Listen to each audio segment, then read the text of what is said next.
¿Está seguro su dinero en un banco? Esta pregunta era impensable, innecesaria hacerla en los Estados Unidos.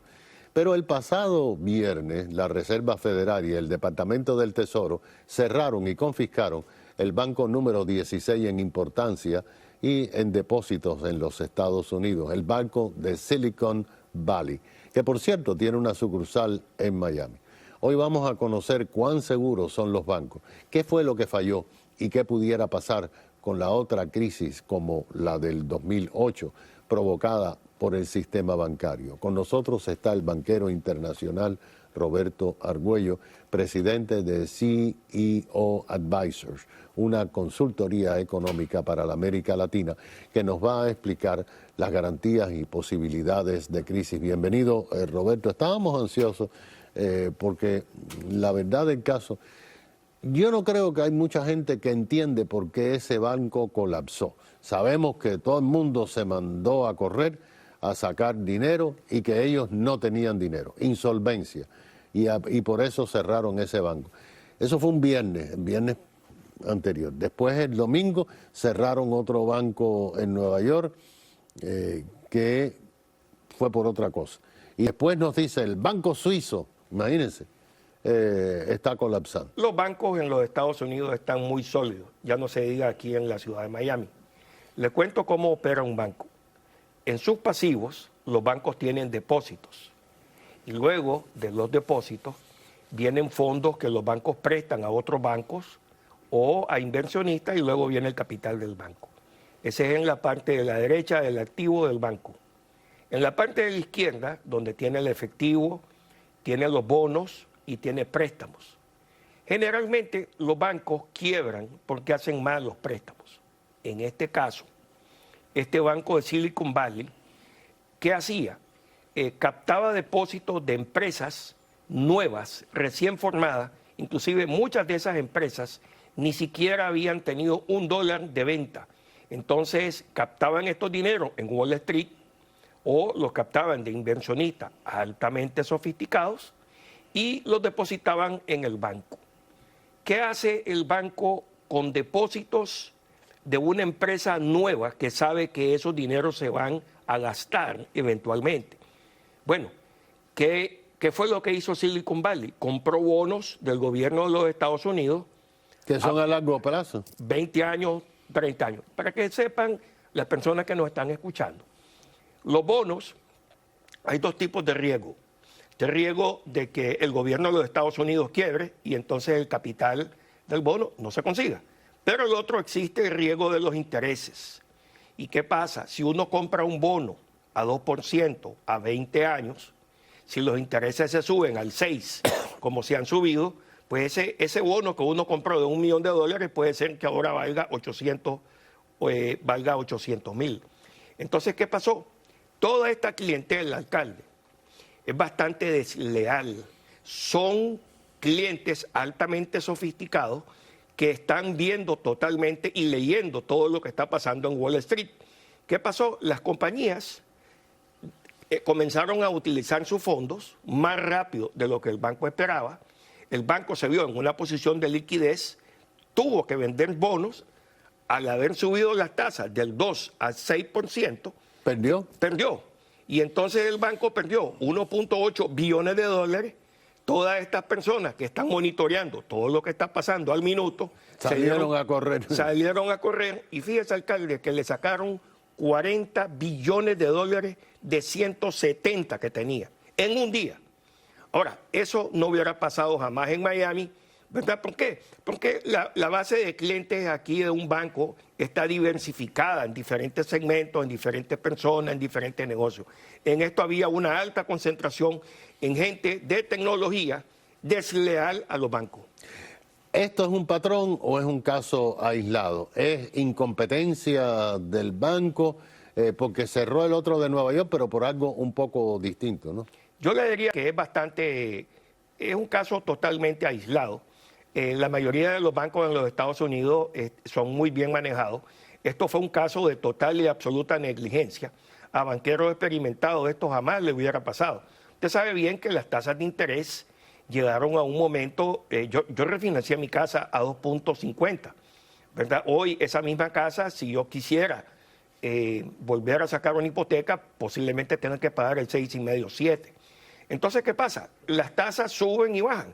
Y en un momento que las tasas estaban muy bajas, y eso no iba a suceder, después vino el tema de la inflación, y le cuento de que todo banco tiene un comité para estar analizando cómo está su posición de liquidez, y ese comité por lo menos debiera de haber estudiado que las tasas de interés iban a subir y consecuentemente si se invertía a largo plazo eso iba a causar grandes pérdidas al banco.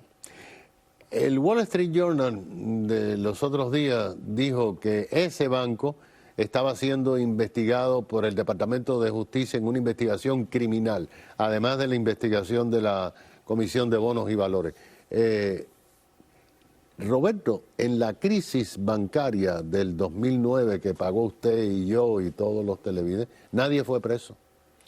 Nadie fue preso, pero le cuento una cosa. En esa crisis que usted habla, señor alcalde, ahí hubo mucho dolo de muchos banqueros. Yo le recuerdo de que aquí en Miami uno compraba un apartamento en $300,000, 6 meses después ese apartamento valía 450 y el banco de pronto le salía prestando 500,000 por algo que usted había pagado 300. Y así se fue creando una espiral.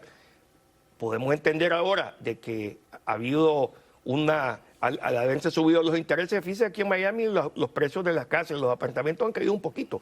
Y eso ha sido porque se ha sido financiado por capital. En este caso, lo que las autoridades están diciendo es que el presidente del Silicon Valley parece que vendió acciones 3 semanas antes de todo este desastre. Y eso sí es prohibido. Sí, ahora, eso es fácil de probar. ¿Por qué? Porque si usted vende acciones, usted tiene que ir a la bolsa y eso queda registrado. Eso se llama insider information y eso es penado. Eso sí va a la cárcel. Eso bueno, sí va a la Martha Stewart estuvo en la cárcel. Sí. Muchas personas estuvieron en la cárcel. El dinero es garantizado únicamente, te dicen todos los bancos, $250,000. ¿Qué pasa después de $250,000? Bueno, lo que pasó en este caso es de que los depósitos están asegurados por $250,000 y entonces eso significaba de que si alguien tenía $10 millones, esos 9,975,000 que no estaban asegurados, lo que hubiera pasado es que en un proceso de liquidación se le hubiera pagado a esa persona una vez de liquidados los activos del banco. En este caso creo que fue prudente el gobierno de Joe Biden y especialmente la persona del Tesoro, que salieron a asistir a los bancos porque se hubiera podido posiblemente contagiar. Lo que pasa es que se creó un pánico bancario y eso pudiera haber golpeado a muchos bancos medianos en Estados Unidos. Que le cuento de que el presidente Trump hace 4 años, inmediatamente que él entró hace 6 años, reversó una serie de regulaciones y de exámenes que tenían que pasar los bancos, especialmente con los bancos medianos. Esas regulaciones sirvieron nada más para los bancos grandes, pero vino luego los reguladores y dijeron no vamos a hacer estos stress test a los bancos de mediano tamaño como fue el Silicon Valley Bank. Bueno, en este momento la economía está afectada porque las industrias de la tecnología han tenido que despedir a muchas personas. El 50% de los despidos que se han producido en los últimos meses son de tecnología. Nos dicen que ese banco Silicon y el banco y la sucursal que tenía aquí en Miami se dedicaba a la tecnología. ¿Usted qué piensa que puede tener esto de repercusión en la industria local y nacional de tecnología? Yo diría que ninguna. Lo que pasa es que este banco, el modelo de negocio nació mal, iba a terminar mal. Había un alto nivel de concentración y le voy a ser bien sincero, la verdad es que Silicon Valley es una pequeña mafia, ¿verdad? Porque de la forma que operan estos son personas que han tenido éxito, digamos, con eBay o con Amazon, y entonces uno lleva al otro. Si uno no es parte de este club y no entra en el club de Silicon Valley, donde estaba este banco insertado, usted no puede recoger dinero.